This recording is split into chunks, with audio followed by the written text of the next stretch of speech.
হয়তোবা দেখে থাকবেন ইনস্টাগ্রাম, টিকটক, ফেসবুক রিলস ভিডিওতে কিছু রিলস ভিডিওগুলো এইরকম তাদের ভিডিওর ব্যাকগ্রাউন্ডটা ব্লার করা থাকে। তো আপনিও চাইলে কিন্তু আপনার হাতে থাকা স্মার্টফোন দিয়ে ইনশট অ্যাপসের মাধ্যমে মাত্র এক ক্লিকে আপনি কিন্তু আপনার রিলস ভিডিওর ব্যাকগ্রাউন্ডটা এরকম ব্লার করতে পারবেন। তো কিভাবে করবেন সেটাই দেখাবো আজকে এই ভিডিওতে, তাই ভিডিওটি কন্টিনিউ করুন স্কিপ না করে। দেখুন আপনিও চাইলে কিন্তু আপনার যে কোনো নর্মাল একটি ভিডিওর ব্যাকগ্রাউন্ড এইরকম ব্লার করতে পারবেন একদম খুবই অল্প সময়ের ভিতরে এবং খুবই সহজে একদম ফ্রিতে। তো সেটা দেখে নেব, তার জন্য চলে যাবো মোবাইল স্ক্রিনে। তার আগে ছোট্ট একটি রিকোয়েস্ট, আপনি যদি আমার চ্যানেলে নতুন হয়ে থাকেন চ্যানেলটি অবশ্যই সাবস্ক্রাইব করবেন আর ভিডিওটি ভালো লাগলে একটি লাইক করবেন। চলুন মোবাইল স্ক্রিনে। মোবাইল স্ক্রিন আসার পরে এখান থেকে ইনশট অ্যাপসটা ওপেন করে নেব। যদি আপনার ফোনে ইনস্টল করা না থাকে তাহলে আপনি প্লে স্টোরে যাবেন, গিয়ে প্লে স্টোরে গিয়ে এখান থেকে ইনশট লিখবেন, লিখে এখান থেকে ডাউনলোড করে নেবেন। সার্চ বারে এসে লিখবেন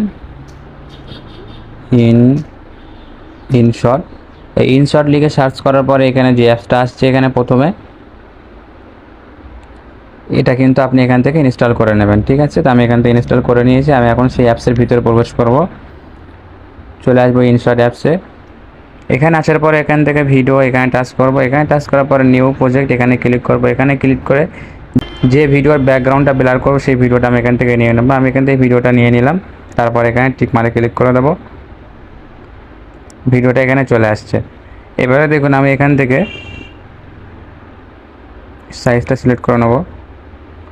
তো এখান থেকে আমি কাট করে নেব, যতটা আমি ব্লার করতে চাই সেখান থেকে আমি এটা কাট করে নেব। দেখুন এখান থেকে আমি এর উপরে ধরে রেখে এদিকে স্ক্রল করে সেখান থেকে এটা আমি কেটে দিলাম।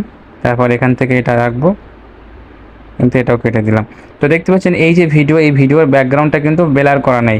তো আমি ভিডিওর ব্যাকগ্রাউন্ডটা ব্লার করব, তার জন্য চলে আসবো এখানে স্ক্রল করে দেখতে পাবেন এখানে ইফেক্ট, এই ইফেক্টে ক্লিক করব। ইফেক্টে ক্লিক করার পরে তারপরে এখানে দেখতে পাচ্ছেন যে এআই ইফেক্ট, এখানে ক্লিক করব। এখানে ক্লিক করার পরে এটা স্ক্রল করে একদম শেষে দেখতে পাবেন ব্লার, এই যে এখানে ক্লিক করবো। এখানে ক্লিক করার পরে এই যে প্রথম যে অপশান, এখানে অনেক রকমের ব্লার আছে। এখানে আপনি চাইলে সমস্ত কিছু আপনি চেক করে দেখতে পারেন কোনটা আপনার ছবির সাথে যায়। এখান থেকে এটা আমি ক্লিক করব। এখানে ক্লিক করার পর দেখতে পাচ্ছেন এখান থেকে সাউন্ডটা অফ করে দিলাম। তো এটাকে কমিয়ে বাড়িয়ে আপনি কিন্তু মন মতো রেখে দিতে পারবেন। যদি একেবারে ফুল করে দেন তাহলে কিন্তু ভিডিওটা দেখতে খুব ভালো লাগবে না। তো তার জন্য আপনি এখান থেকে কাস্টমাইজ করে নেবেন। এখান থেকে অল্প করে আমি রাখলাম। তো দেখতে পাচ্ছেন ব্লার করার আগে কেমন দেখাচ্ছে এবং এটা দেখুন ব্লার করার পরে কত সুন্দর ভিডিওর কোয়ালিটি কিন্তু বেড়ে গেল। তো আপনি এখান থেকে এটা একটু ব্লার করে দেবেন। ব্লার করে দেওয়ার পরে আপনি এখান থেকে আরেকটু বাড়িয়ে দিলাম আমি, দেওয়ার পরে এখান থেকে টিক মারে ক্লিক করে দেবে। এবারে এই লেয়ারটা ধরে আমি ভিডিও যতটা আছে ততটা আমি করব, তার জন্য এটা ধরে একটু টান দিলে তো ভিডিও পরিমাণ কিন্তু এটা হয়ে গেল। এবারে দেখুন টিক মারে ক্লিক করে দেবো, দেখুন আমার ভিডিওর ব্যাকগ্রাউন্ডটা কিন্তু ব্লার হয়ে গেল। আপনার যে কোনো ভিডিওর ব্যাকগ্রাউন্ড কিন্তু এরকম ব্লার করতে পারবেন একদম খুবই অল্প সময়ের ভিতরে একদম সহজে। তো এই ছিল আজকে ভিডিওটি যদি ভালো লাগে একটি লাইক করবেন, চ্যানেলে নতুন হলে অবশ্যই চ্যানেলটি সাবস্ক্রাইব করবেন।